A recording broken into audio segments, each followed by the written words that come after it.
Shalom frères et sœurs, c'est le prophète Ossar, Paul. Dieu vous bénit dans le précieux nom de notre Seigneur et Sauveur Jésus-Christ.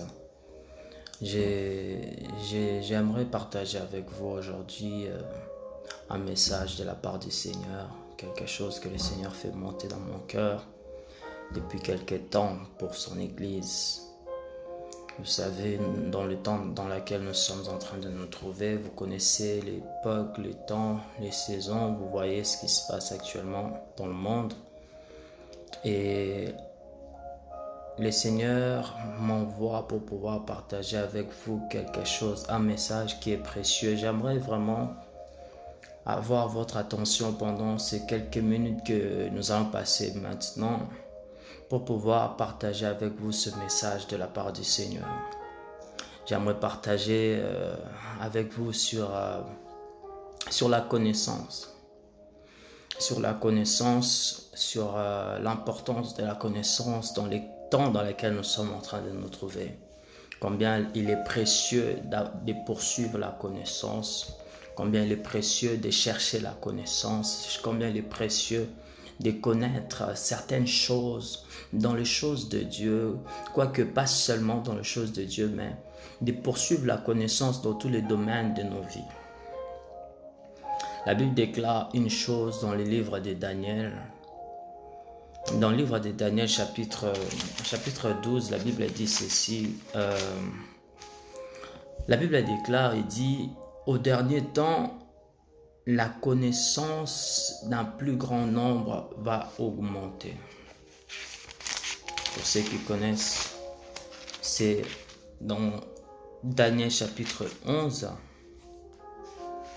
Après la visitation que Daniel a reçue du guerrier, de l'ange guerrier qui combattait contre les rois, les chefs de Perse et contre les chefs des Javans, contre le chef des Javans. La Bible déclare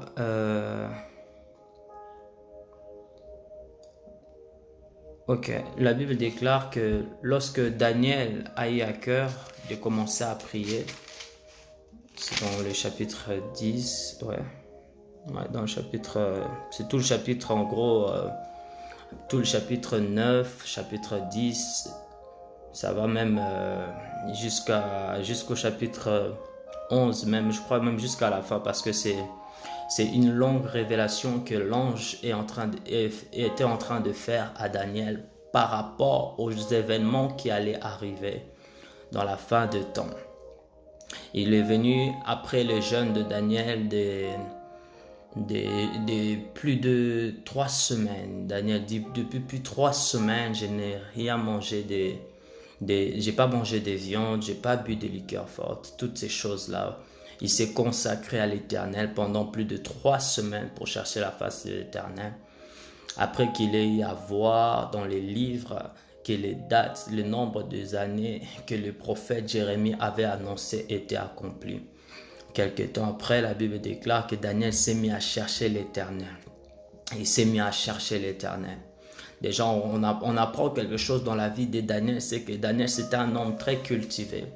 C'était un homme qui était auprès du roi. Il était obligé d'être cultivé parce qu'il faisait partie des personnes importantes auprès du roi. Il faisait partie des personnes qui avaient beaucoup d'importance auprès du roi parce qu'il était là pour pouvoir communiquer de la sagesse, servir le roi. Servir le roi, non pas à manger, mais le servir dans tous les domaines que le roi pouvait avoir comme pour autres domaines que le roi pouvait avoir. Daniel était là pour le servir lorsqu'il avait des problèmes, lorsqu'il avait des difficultés, lorsqu'il avait des questionnements, lorsque le roi traversait des situations difficiles, il devait se tourner vers des hommes, et ces hommes, c'était soit des magiciens, soit des astrologues, soit des serviteurs, comme Daniel était.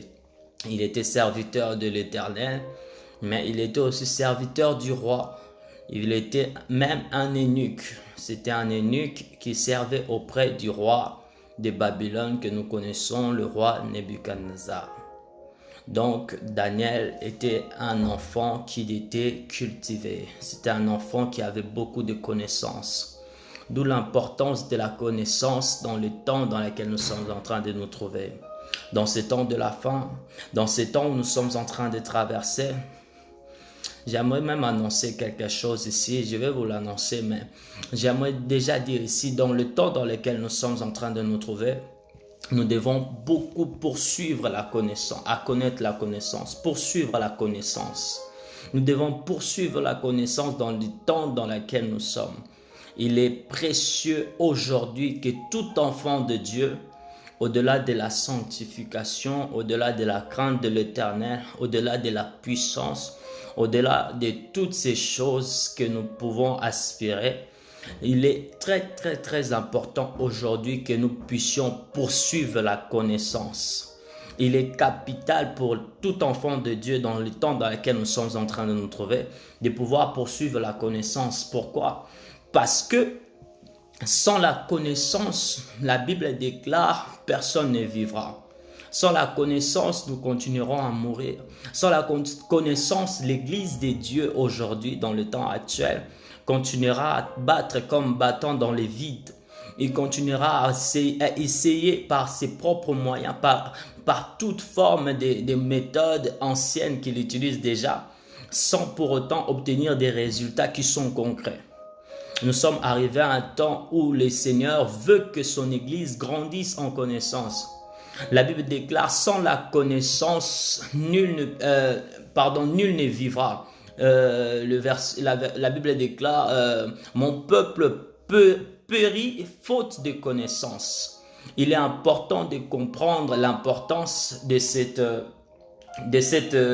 passage, de ce que le Seigneur est en train de dire à son peuple. La Bible dit dans Osée chapitre 4, si on lit même le premier verset, si on lit le premier verset dans le livre de Osée, le chapitre 4, la Bible dit « Écoutez la parole de l'Éternel, enfants d'Israël, car l'Éternel a un procès avec les habitants du pays, parce qu'il n'y a point de vérité, point de miséricorde, point de connaissance de Dieu dans le pays. » Donc la connaissance est quelque chose qui est très important. Et ici, je parle vraiment de la connaissance des choses de Dieu, de la connaissance des choses spirituelles. Je ne parle pas des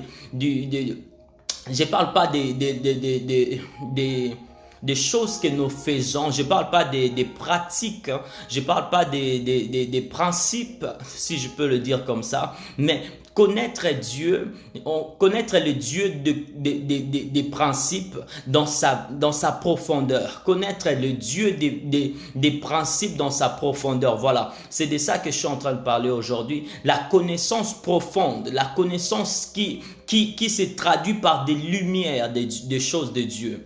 Cette profonde connaissance, l'Église en a besoin dans le temps dans lequel nous sommes en train de nous trouver.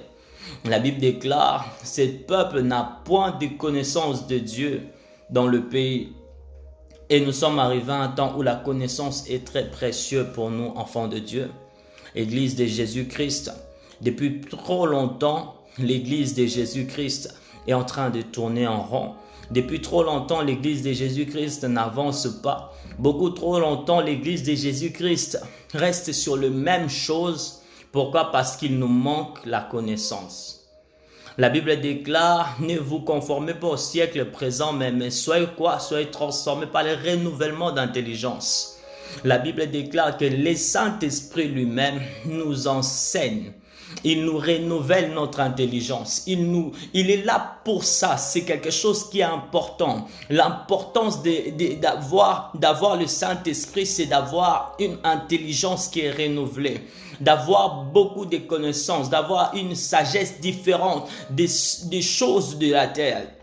Parce que voyez-vous, plusieurs personnes aujourd'hui poursuivent des principes qui sont établis sans pour autant avoir la connaissance de ces principes. Je ne sais pas comment expliquer ça autrement. Il y a des gens dans les choses qu'ils ont eu à voir.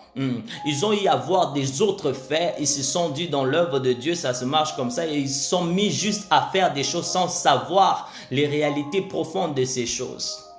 Ils ont entendu, la Bible déclare, plusieurs ont entendu la voix, plusieurs ont entendu le message du Seigneur Jésus-Christ, mais peu l'ont réellement reçu. Peu l'ont réellement reçu dans leur vie. Peu l'ont réellement reçu. Il y a beaucoup qui ont entendu la parole de Dieu, mais peu ont reçu la révélation de la parole de Dieu. Peu ont reçu la révélation de la connaissance de Dieu. Parce qu'aujourd'hui, je parle de la connaissance. Combien il est précieux d'avoir la connaissance des choses de Dieu. Combien il est précieux dans le temps dans lequel nous sommes en train de nous trouver, que nous puissions obtenir une autre connaissance dans les choses de Dieu. Cette connaissance nous permettra de pouvoir changer de dimension. La connaissance des choses de Dieu nous permet à l'Église d'être propulsé, voilà, de grandir, voilà, de croître et d'impacter dans la saison et dans la société dans laquelle nous sommes en train de nous trouver. Sans la connaissance, le peuple périt. Sans la connaissance, nous allons mourir. Sans la connaissance, l'Église ne progressera pas. La Bible déclare ici qu'il n'y a point de vérité, point de miséricorde, point de connaissance de Dieu. Pourquoi? Parce que la vérité, la miséricorde font partie de la connaissance de Dieu. Font partie des choses profondes qui ramènent l'Église dans la connaissance de Dieu. Ah ouais. Il est important de dire ça parce que la vérité, c'est Dieu, c'est le Seigneur lui-même. La vérité, c'est le Seigneur lui-même. Et la Bible déclare sur la miséricorde, la Bible dit l'Éternel, le Seigneur Jésus-Christ qui a apparu parmi ses frères, il s'est fait miséricorde Dieu. Enfin, pour nous en fait, pour tous ses frères, il s'est fait miséricorde Dieu. Si on reconnaît la vérité, on reconnaît le Seigneur miséricorde Dieu, l'Église de Jésus-Christ pourra aller de l'avant. Nous aurons la connaissance de Dieu. Maintenant, qu'est-ce que je vais vous dire aujourd'hui? J'aimerais vous dire ceci, Église, en tant que prophète de Dieu, par la grâce qui nous a été accordée en Jésus-Christ. J'aimerais vous dire quelque chose sur la connaissance ce soir que le Seigneur m'a mis à cœur pour l'Église du temps de la fin. Aujourd'hui, nous voyons plusieurs personnes qui sont en train de poursuivre certaines idéologies jusqu'à se séparer, jusqu'à créer de la séparation, de la division, jusqu'à créer, jusqu'à considérer, d'autres comme abandonnés, comme régnant Dieu, comme rejetant le Seigneur ou la parole de Dieu, parce qu'ils n'ont pas cherché à connaître la révélation de la connaissance de Dieu. Parce qu'ils n'ont pas cherché la connaissance. De quoi je suis en train de parler? Aujourd'hui, dans les églises, on remarque quoi? Plusieurs personnes sont en train de poursuivre une idéologie. Plusieurs personnes sont en train de défendre, une idéologie. Et non poursuivre la vérité. Voilà. Plusieurs défendent une idéologie et ils ne poursuivent plus la vérité. Or, lorsqu'on arrête de poursuivre la vérité, on s'égare dans les choses de Dieu. Une première chose à savoir sur la connaissance par rapport aux choses de Dieu. Lorsqu'on devient un chrétien, lorsqu'on devient un enfant de Dieu, on ne défend pas une idéologie.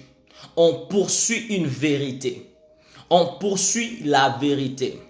Jésus-Christ apparu sur terre, il dit à ses disciples, « Je suis le chemin, la vérité et la vie. » Il s'identifie lui-même comme étant la vérité. Ça veut dire ceci. À partir du moment où tu arrêtes de poursuivre la vérité, parce qu'il est question de poursuivre la vérité et non parce que il n'est pas question de défendre une idéologie. Il n'est pas question de défendre Jésus. Il n'est pas question de défendre l'idéologie, mais de poursuivre la vérité qui est Jésus-Christ. Il a dit dans la parole, celui qui veut me suivre, qu'il se charge de sa croix et qu'il me suive. Parce qu'il est question de suivre Jésus. Voyez-vous, aujourd'hui, plusieurs personnes sont prêtes à se détacher des autres, à créer des séparations, des divisions. Tout ça pourquoi? Parce qu'ils ont arrêté de poursuivre Jésus-Christ. Ils ont arrêté de poursuivre la vérité. Ça, c'est dur, mais c'est une vérité. Plusieurs personnes ont arrêté de poursuivre la vérité qui est Jésus-Christ et ils se sont attachés aux idéologies. Ils défendent l'idéologie plutôt que la vérité. Lorsque vous lisez la Bible, vous remarquerez que le travail que les apôtres ont eu à accomplir, l'œuvre qu'ils ont eu à faire, ça a été l'œuvre inspirée par le Saint-Esprit. Et non quelque chose qu'ils ont eu comment on appelle ça, comme une manuel d'instruction et ils se sont mis à les suivre à la lettre. Non, c'est poussé par l'Esprit qu'ils ont eu à faire tout ce qu'ils ont fait. Jusqu'à aujourd'hui, on en parle. Jusqu'à aujourd'hui, c'est resté dans les Écritures. Plusieurs personnes aujourd'hui, au lieu de poursuivre ce que la vérité nous enseigne, parce que c'est ce qui est écrit, le Saint-Esprit vous enseignera toute la vérité. Il prendra tout ce qui est en Jésus-Christ et il nous l'enseignera. Aujourd'hui, plusieurs, au lieu de chercher ce qui est du Saint-Esprit, ils se sont arrêtés dans l'idéologie et défendent des idéologies. Voilà pourquoi aujourd'hui on parle de telle église, c'est l'église de la sanctification, telle église, c'est l'église de la puissance, telle église, c'est l'église de la grâce, telle église, c'est quoi déjà qu'on attaque le plus souvent, c'est la prospérité, telle église, c'est ceci, telle église, c'est cela. Or, à partir du moment où tu commences à dire que moi je suis de la sainteté, moi je suis de la puissance, moi je suis la bénédiction, moi je suis de la prospérité, tu t'écartes de la volonté de Dieu. Parce qu'il n'est pas question de poursuivre une idéologie. Il est question de poursuivre l'Esprit de Dieu. C'est l'Esprit qui opère toutes choses en tout dans nous. C'est le Saint-Esprit qui nous emmène dans la compréhension, qui nous emmène dans des lumières, qui nous emmène dans le service du Seigneur. À partir du moment où on arrête de poursuivre la vérité, la connaissance de la vérité qui est en Jésus, on s'égare.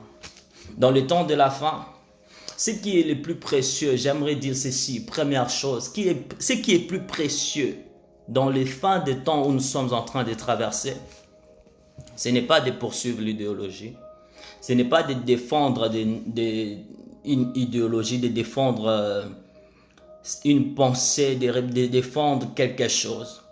Ce qui est le plus important dans ces temps de la fin, c'est de poursuivre la connaissance.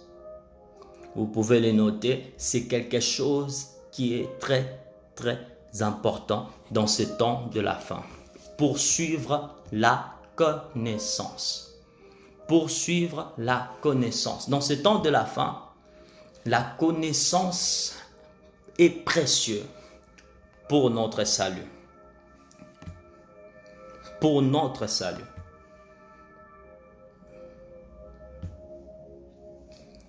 La connaissance est précieuse pour notre salut. La Bible déclare, mon peuple périt faute de connaissance. Mon peuple périt faute de connaissance.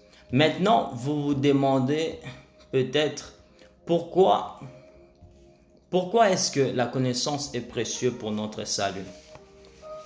La Bible déclare, sans la sanctification, nul ne verra Dieu. Pourquoi je ne parle pas de la sanctification qui dit que nul ne verra Dieu sans cela? Pourquoi je ne parle pas des autres choses, mais je parle de la connaissance qui nous emmènera vers le Seigneur? En fait, il faut comprendre une chose. C'est par la connaissance, suivez-moi très bien ici, c'est par la connaissance que nous sommes purifiés. La connaissance de Dieu. Suivez-moi très bien ici. C'est par la connaissance de Dieu que nous sommes purifiés. Et dans ce temps de la fin, plusieurs, avec la connaissance, seront purifiés. Dans ce temps, et même dans tous les temps, ceux qui ont la connaissance sont purs devant le Seigneur. Ceux qui ont la connaissance sont des instruments précieux devant le Seigneur. Ceux qui ont la connaissance sont des instruments que le Seigneur utilise toujours pour son peuple, pour son monde. Lorsque nous lisons dans le livre de Daniel,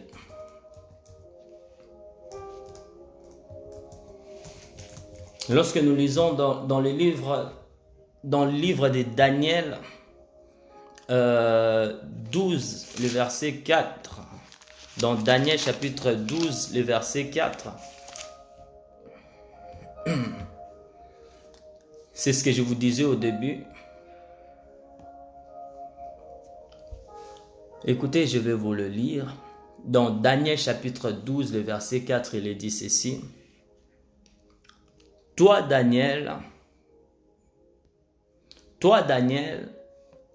tiens secret ces paroles et scelle les livres jusqu'au temps de la fin.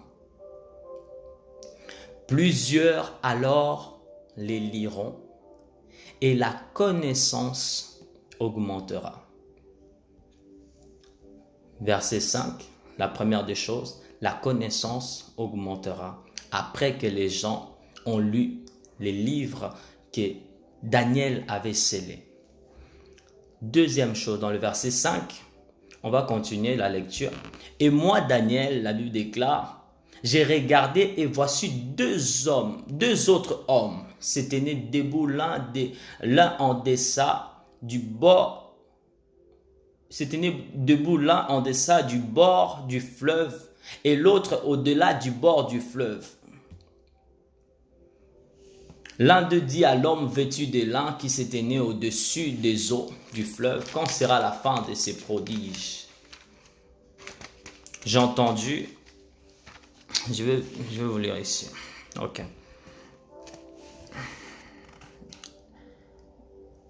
Dans le verset 7, il dit ceci. Et j'ai entendu l'homme habillé en lin, celui qui se tenait au-dessus des eaux du fleuve. Il a levé sa main droite et sa main gauche vers le ciel. Il a juré par celui qui vit éternellement que ce serait dans un temps, 2 temps et la moitié d'un temps que tout cela prendrait fin. Quand la force du peuple s'en serait entièrement épuisée, j'ai entendu, mais sans comprendre. J'ai dit, mon Seigneur, quelle sera l'issue de tout cela? Il a répondu, vas-y Daniel, car ces choses seront tenues cachées et marquées du sceau du secret jusqu'au moment de la fin. Beaucoup seront purifiés. Écoutez bien ceci. Il a répondu à Daniel, l'ange dit à Daniel, vas-y Daniel, car ces paroles seront tenues cachées et marquées du sceau du secret jusqu'au moment de la fin. Et beaucoup seront purifiés, épurés et affinés. Les méchants feront le mal et aucun d'eux ne comprendra, tandis que ceux qui seront perspicaces, alléluia, j'aime bien ça. Il a dit, ceux qui seront perspicaces comprendront. Depuis le moment où le sacrifice perpétuel sera supprimé et où l'abomination dévastation de la dévastation, où l'abomination dévastation sera dressée, il y aura 1290 jours. Heureux celui qui entendra et qui arrivera jusqu'à 1335 jours. Quant à toi, marche vers ta fin, tu te reposeras et tu seras debout pour recevoir ton héritage à la fin des jours. Vous avez vu ce qui est écrit ici? La Bible déclare déjà dans toujours chapitre 12, le dernier chapitre de la révélation que Daniel est en train de recevoir. L'ange est en train de lui dire que dans le dernier jour, premièrement, qu'est-ce qu'il va faire? C'est que la connaissance va augmenter. La connaissance va augmenter parce que le livre des révélations sera libéré. L'esprit des révélations sera disponible, se répandra sur nous. Et c'est le Saint-Esprit qui enseigne toutes choses, qui nous conduit dans la vérité, qui nous enseigne toutes choses. L'enseignant par excellence qui nous emmène dans la compréhension des choses. Une des premiers travaux, l'une des premiers exercices du Saint-Esprit aujourd'hui dans ce temps de la fin dans l'Église, c'est l'instruction, mon frère. Vous verrez même une chose, Jésus-Christ venu sur la terre, vécu plus de 33 ans sur la terre, il a fait que enseigner principalement les disciples et partout où il allait. Il n'a fait que enseigner aux hommes. Il n'a fait que parler. C'est l'esprit d'enseignement que nous avons reçu. Et dans le dernier temps dans lequel nous sommes en train de nous trouver, la connaissance est précieuse pour nous tous, Église de Dieu. La connaissance est une des clés importantes qui va nous donner de pouvoir avoir accès au royaume de Dieu. Parce que plusieurs aujourd'hui pensent que se maintenir dans un certain domaine, défendre une idéologie, cela leur permettra d'aller au ciel. Or, ce qui est important, ce n'est pas juste d'aller au ciel, ce n'est pas juste de défendre une idéologie. Ce qui est important, c'est d'aller au ciel. Ce qui est important, c'est d'aller voir le Seigneur. Ce qui est important, c'est aller à la rencontre du Seigneur. Or, lorsqu'on ignore la connaissance, lorsqu'on ignore la sagesse, lorsqu'on ignore, on n'a pas cette connaissance des choses de Dieu, de la révélation de celui qui est, qui était et qui vient, on ne peut accéder à son royaume. On ne peut accéder au royaume de Dieu sans la connaissance de Dieu. L'ange dit, le livre sera scellé. Mais dans le dernier temps, il sera ouvert afin que la connaissance d'un plus grand nombre puisse augmenter. Ta connaissance, la connaissance, ma connaissance, la connaissance des choses de Dieu en nous doit augmenter. Parce que dans ce dernier temps, ce qui va nous sauver, c'est la connaissance. Et ce qui va nous tuer, de l'autre côté, c'est l'ignorance. Beaucoup d'enfants de Dieu aujourd'hui ne cherchent plus la révélation de l'écriture de Dieu, ne cherchent plus Dieu, ne cherchent plus Dieu sincèrement. Ils courent derrière les principes qui ont déjà été établis. Certes, c'est pas mauvais, mais la Bible déclare, c'est Dieu, c'est même Dieu qui a instauré tous les principes. On le cherche. On le cherche parce que les principes sont là pour nous donner un modèle, certes, mais le Dieu tout-puissant, le El Shaddai, notre Seigneur, notre Dieu, on le cherche. On le cherche afin qu'il nous révèle des choses cachées que nous ignorons. C'est ce qu'il a dit. Cherchez-moi et je te montrerai. Invoque-moi, je te répondrai. Et je vous révélerai des choses cachées, des choses cachées. C'est Dieu se révèle à nous. Il se révèle progressivement dans nos vies. Et lorsque le Seigneur se révèle à nous, il ouvre notre intelligence. D'ailleurs, c'est ce que l'ange a dit à Daniel. Lorsque l'ange est venu vers Daniel, il dit, Daniel, tiens-toi là, parce que je suis venu maintenant ouvrir ton intelligence. Pour le salut de Daniel, pour la purification de Daniel, l'ange est venu lui ouvrir l'intelligence. Ce n'était pas le jeûne et la prière de Daniel qui a amené la purification de Daniel, mais c'est la connaissance qu'il a reçue qui l'a purifié. C'est la révélation qu'il a eue qui l'a purifié devant le Seigneur, qui a fait de lui un instrument précieux entre les mains de l'Éternel, qui a fait de lui un instrument puissant entre les mains de Dieu. Vous devez comprendre une chose. Défendre une idéologie comme celui de la sanctification, comme celui de la sainteté, c'est une très bonne chose. C'est une très bonne chose.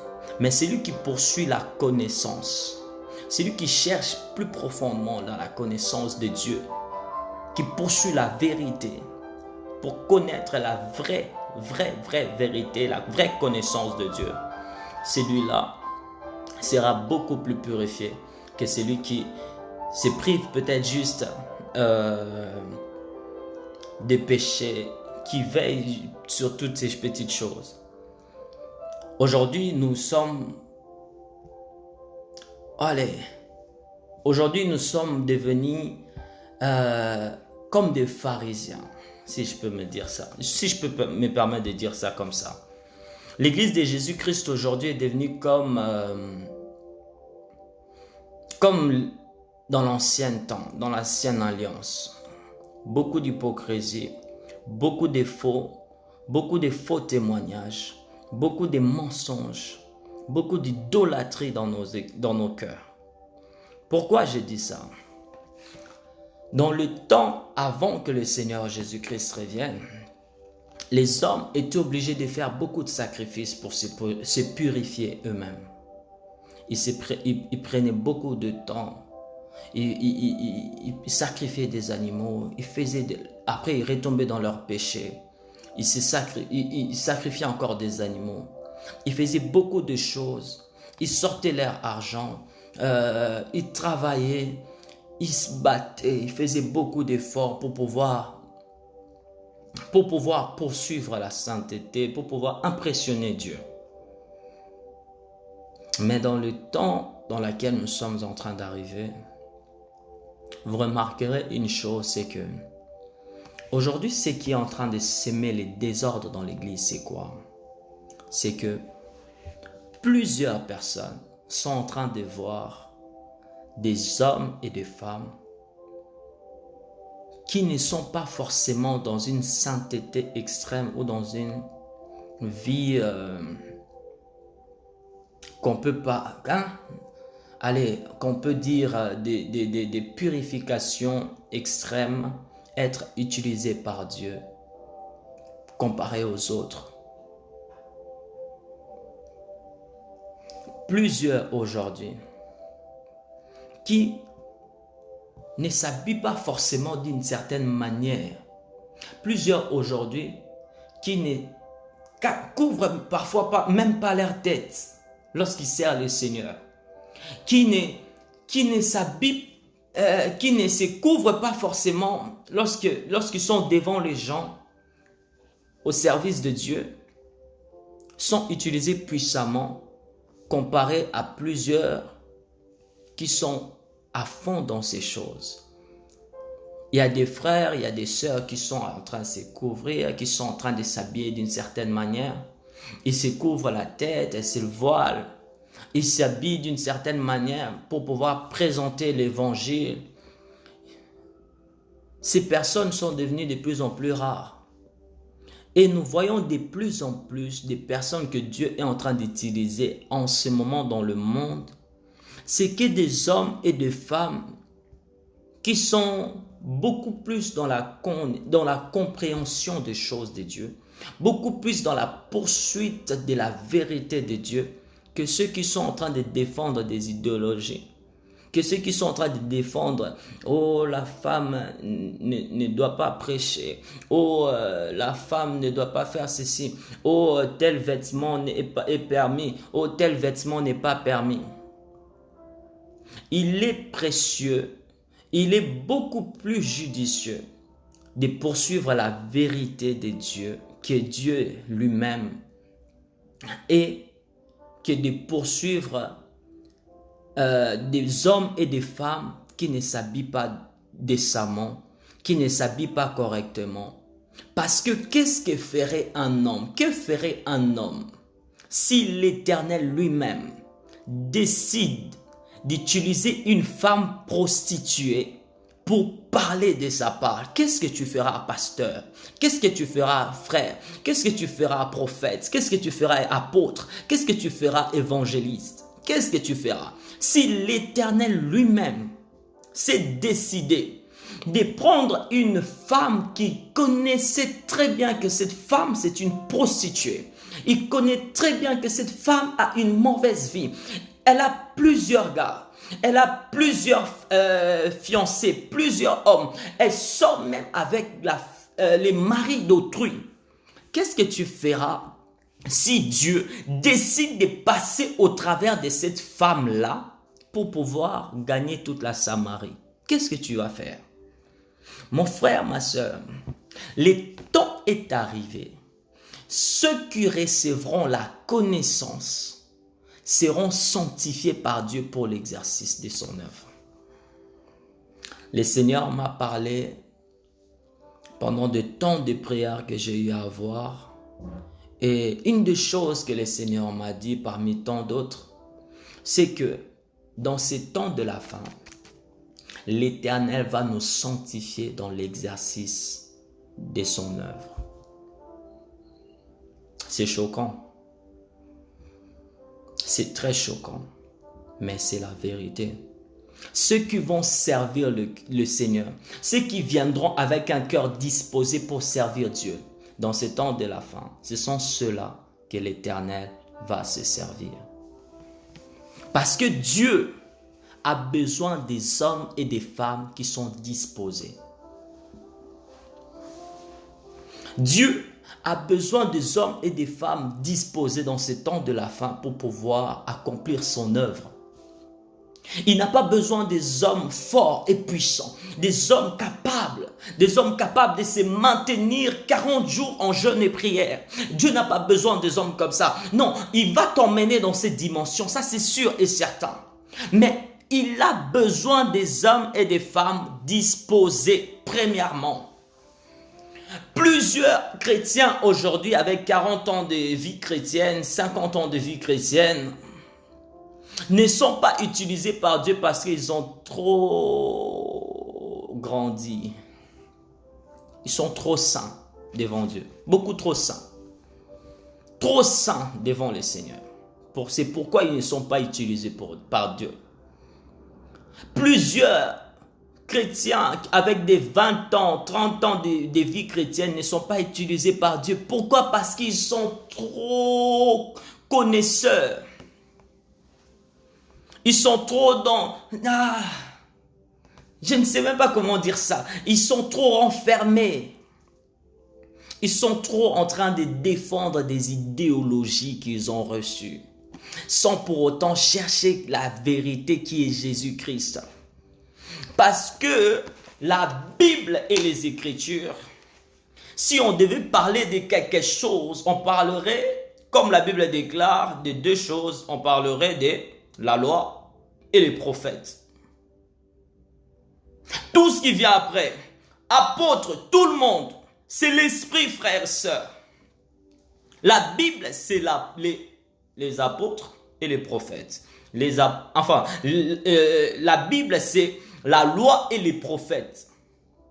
La Bible, c'est la loi et les prophètes. Tout ce qui vient après, frères et sœurs, laisse-moi te dire, c'est le Saint-Esprit. Et la loi et les prophètes, Jésus l'a accompli. Afin que nous puissions avoir le Saint-Esprit, qui nous emmènera dans la connaissance, qui nous enseigne toutes choses. Une fois qu'on sort de ça, frère, j'aimerais dire une chose, ça va peut-être choquer, mais je crois que moi aussi le Seigneur m'a parlé. Je crois que moi aussi je suis un serviteur de Dieu qui a reçu la grâce de pouvoir comprendre certaines choses dans la vie chrétienne. J'aimerais dire ceci.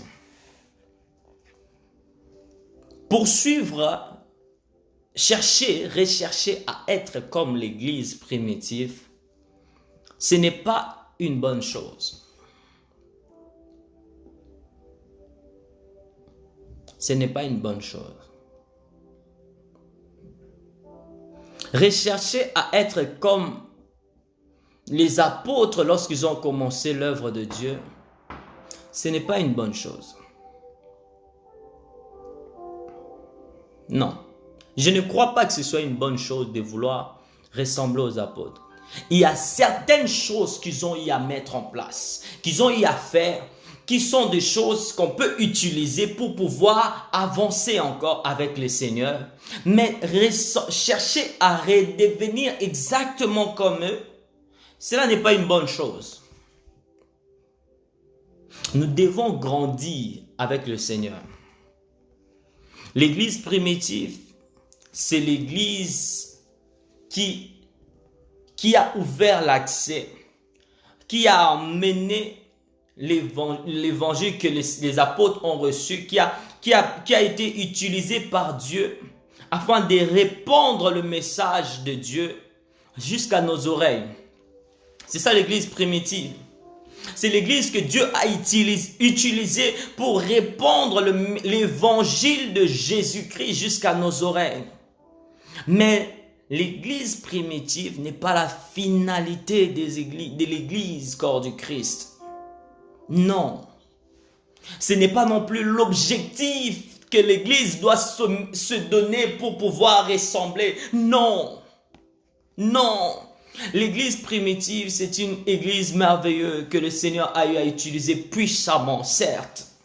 Mais l'église de Jésus-Christ a reçu le Saint-Esprit pour être emmenée dans la connaissance exacte des Écritures de Dieu. Tous les actes des apôtres, vous verrez, ce sont des enseignements que les disciples, les apôtres sont en train de recevoir du Saint-Esprit. Tous les actes des apôtres, c'est des enseignements qui sont en train de recevoir du Parakletos, l'esprit de vérité, qui est en train de puiser dans le Seigneur Jésus-Christ et révéler à ses serviteurs afin de répandre l'évangile de Jésus-Christ, en accompagnant cela par des signes, des prodiges et des miracles. Mais le message n'est pas fini. La connaissance doit grandir dans l'Église pour l'avancement de l'œuvre de Dieu. La connaissance est quelque chose de précieux. La connaissance est quelque chose de précieux. Dans 2 Pierre, le Seigneur parle d'une chose. Dans 2 Pierre, je vais essayer de le trouver pour vous.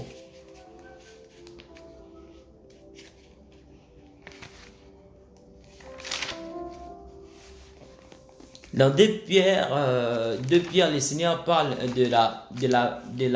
des promesses de Dieu.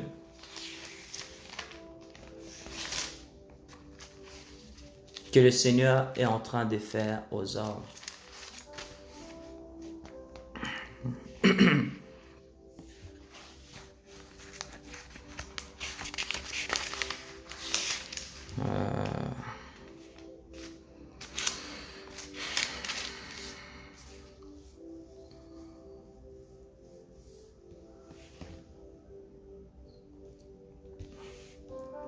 Deux Pierre chapitre 2.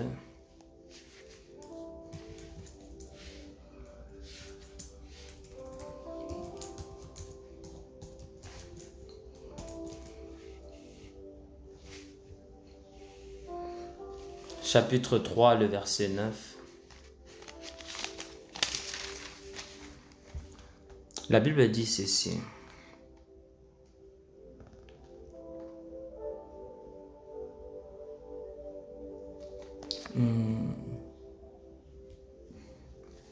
Peut-être pour les autres, c'est le verset 10. Dans ma version.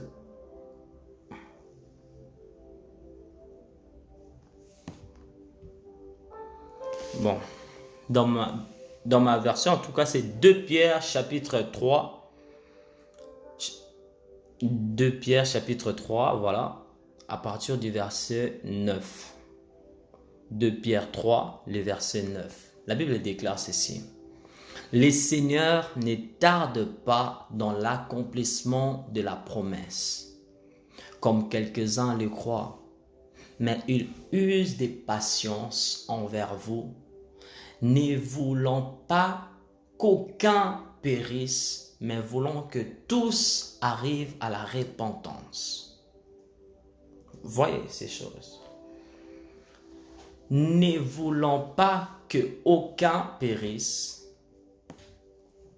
mais voulant que tous arrivent à la repentance.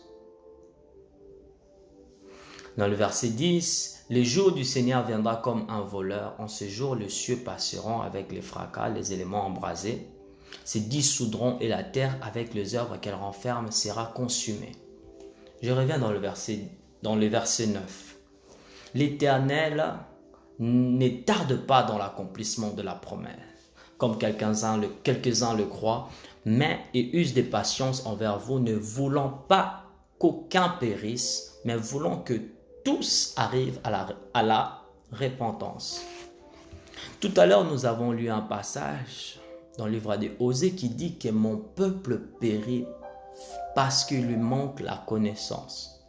Et ici, on dit que le Seigneur ne veut pas qu'aucun homme ne périsse. Est-ce que vous me suivez? Ici, Pierre dit que le Seigneur ne veut pas qu'un seul homme ne périsse, mais il veut que tous arrivent à la repentance.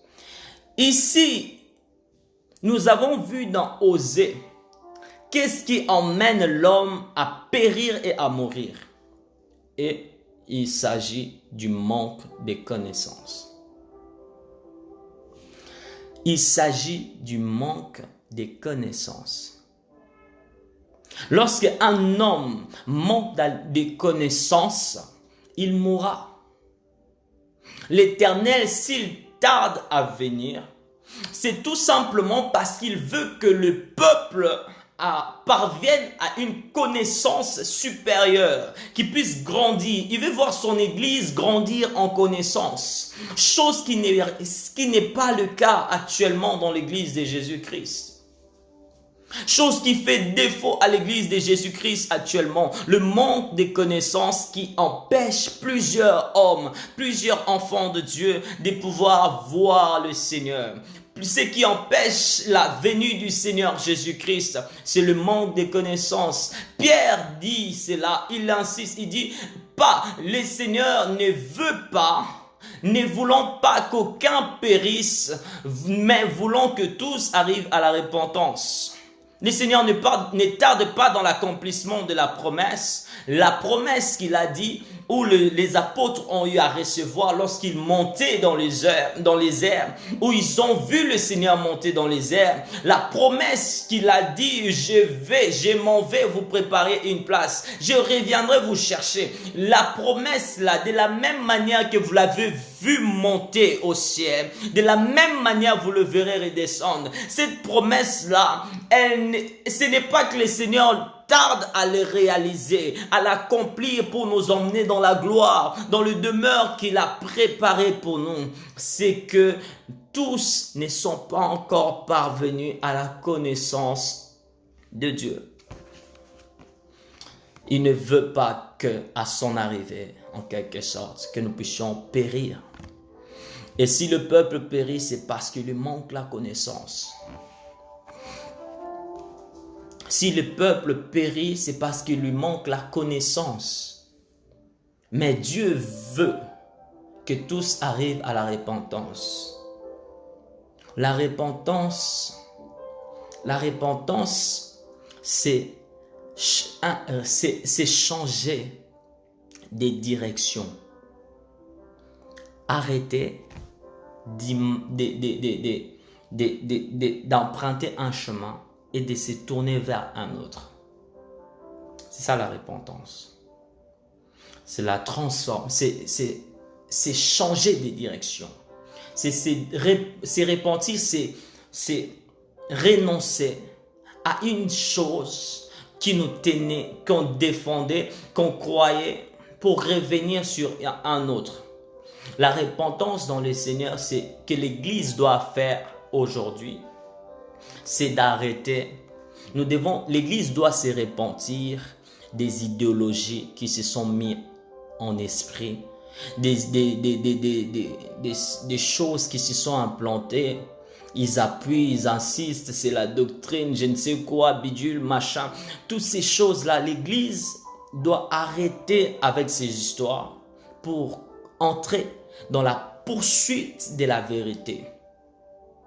Pour ce qui est des opinions, la Bible déclare, il ne vaut pas la peine d'en discuter. Il n'est pas bon de discuter sur des opinions. Il est beaucoup plus important pour l'Église de Jésus-Christ de revenir sur le chemin qui est Christ. Il y a un verset qui dit une chose. Il dit, si vous faites ce que je vous ai dit, le Seigneur vous bénira. Le Seigneur sera avec vous. Voilà. Le Seigneur sera avec vous. Si vous marchez selon le principe de Dieu, le Seigneur sera avec vous. Selon ce que le Seigneur Jésus-Christ nous a enseigné. Le Seigneur Jésus-Christ veut que l'Église parvienne à la connaissance et qu'il renonce à l'ignorance. On n'est plus autant de dire que moi je suis de la sanctification, moi je suis de la puissance, moi je suis de la bénédiction, moi je suis de la prospérité. Je parle de ces trois-là parce que c'est ce qui revient souvent. Je ne connais pas d'autres, mais je sais qu'il existe d'autres. Mais j'aimerais vraiment emmener quelqu'un à comprendre que il n'est pas question de moi je suis de ceci, moi je suis de cela. Non, il est question de poursuivre la vérité qui est Jésus-Christ. Cherche la connaissance de Dieu. Quand on commence à parler à l'église des choses spirituelles, c'est devenu dangereux. Et oh, c'est la sorcellerie. Oh, il faut faire attention. Oh, il faut faire ceci. Frère, le Seigneur Jésus-Christ, il est allé au ciel. Sur la terre, il a revêtu un corps charnel. Il est allé au ciel. Il ne nous a pas laissé un corps charnel sur la croix. Il a emporté avec lui, frères et sœurs. Non, il n'a pas laissé son corps ici. Il faut arrêter avec vos histoires. Il faut arrêter avec ça. Quand on commence à parler des choses spirituelles, il faut faire attention. Il faut faire ceci. Il faut faire cela. Beaucoup des hommes et des femmes ont mis des barrières à l'œuvre de l'esprit dans leur vie à cause de la peur des choses spirituelles, du monde spirituel. Le Seigneur ne t'emmènera pas dans une dimension supérieure dans l'esprit si tu ne peux accepter le monde spirituel et les choses de l'esprit. Si tu n'acceptes de manger des choses spirituelles, tu n'expérimenteras pas Dieu le Tout-Puissant, parce que le Seigneur Jésus, qui est monté avec son corps, il a fait exprès, il nous a pas laissé son corps parce qu'il sait que les gens vont s'attacher au corps. Ils vont aller chercher à vouloir avoir, comme on le fait déjà jusqu'aujourd'hui, aller dans la grotte, là où Jésus était enterré, pour essayer de retrouver les vêtements de Jésus, essayer de prendre ceci de Jésus, les sandales, chercher à prendre la peau longue. Je suis sûr, si le Seigneur Jésus avait laissé son corps sur la terre, il y en a, ils allaient même aller chercher à couper ses ongles, des choses bizarres que vous auriez été capable de faire. Mais le Seigneur n'a pas permis cela par sa sagesse et par sa toute puissance. Il nous a pas laissé les choses de la chair. Il nous a laissé son Esprit Saint. Donc, Église de Dieu, arrête avec des doctrines. Arrête avec des pensées de défendre une doctrine. Je défends telle doctrine, je défends telle chose. Telle chose, sanctification, puissance, bénédiction. Cherchons plutôt la connaissance afin de gagner un plus grand nombre des hommes et des femmes. Le Seigneur Jésus-Christ n'appelle pas un homme à défendre une idéologie, never. Il appelle aux hommes de les suivre lui. Pierre, Paul et tous les disciples, Jean-Jacques, tous ceux qui étaient avec Jésus-Christ ont suivi Jésus-Christ parce qu'il était Seigneur et Sauveur. Il appelait leur Seigneur et c'est pourquoi ils les suivaient. C'était pas parce qu'il défendait la Torah ou la loi. Non. D'ailleurs, pendant qu'il marchait avec eux, il faisait des choses scandaleuses qui étaient en train de les choquer. Le Seigneur Jésus-Christ ne nous appelle pas à ces choses. Il nous appelle à aller dans la profondeur de la connaissance.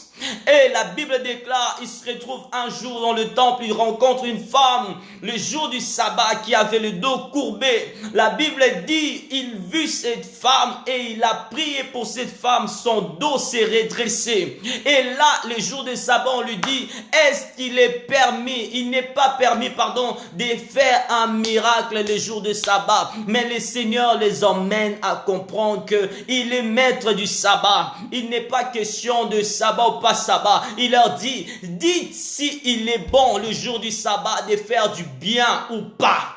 La question est de poursuivre le bien. Est-ce que tu poursuis la vérité qui est Jésus-Christ? Tu l'appelles le bon berger, mais est-ce que tu cherches à être bon, à les ressembler dans cette bonté? Est-ce que tu cherches à être comme le Seigneur Jésus-Christ dans ta marche? C'est ça le plus important, frères et sœurs. Poursuivre Jésus-Christ. Poursuivre Jésus-Christ. Il est bon, il est fidèle et vrai. Poursuivons la vérité. Gagnons des âmes parce que les temps nous sont comptés. Jésus revient bientôt. C'est plus un slogan. Nous n'avons plus de temps à perdre. Jésus revient bientôt. C'est certain son arrivée. Poursuivons la vérité. Poursuivons la vérité. Il y a beaucoup à dire. Je commence aujourd'hui. Demain, par la grâce de Dieu, je reviendrai pour continuer sur ce même passage, sur ce même thème, sur ce même message, sur la connaissance. L'Église recherchait la connaissance dans ce temps de la fin. Que le Seigneur vous bénisse au nom de Jésus-Christ. J'aimerais prier pour vous. Seigneur Père éternel, dans le nom puissant de Jésus-Christ. Seigneur, toi qui nous as accordé ce temps dans ta présence, béni soit ton nom, Seigneur Dieu Saint. Nous te prions, Seigneur, nous, en ce moment, Seigneur Dieu Saint, et toute ton Église, Seigneur. Aide-nous, Seigneur, à croître dans la connaissance, à grandir spirituellement, à atteindre une nouvelle dimension, Seigneur Dieu Saint, de ta connaissance, de ta personne, Seigneur. Aide-nous à grandir spirituellement. Aide-nous à grandir intellectuellement. Ouvre notre intelligence comme l'ange a visité Daniel et lui a dit, maintenant tiens-toi, je suis venu pour ouvrir ton intelligence. Seigneur, laisse Père éternel que durant ce temps que nous aurons à partager, durant ce moment que nous partagerons, Seigneur, Seigneur, ensemble, que tu puisses ouvrir notre intelligence, que tu puisses nous remplir, que tu puisses nous purifier par la connaissance de ta parole, Seigneur, dans le puissant et précieux nom de notre Seigneur et Sauveur Jésus-Christ. Merci Père. Merci Seigneur Jésus-Christ. Merci précieux Saint-Esprit. Au nom de Jésus. Que le Seigneur vous bénisse au nom de Jésus. Je prophétise pour cette semaine que le Seigneur soit favorable envers vous. Je prophétise que cet week-end qui arrive, que la paix de Dieu sera votre partage dans le nom de Jésus-Christ. Shalom, shalom, shalom au nom de Jésus.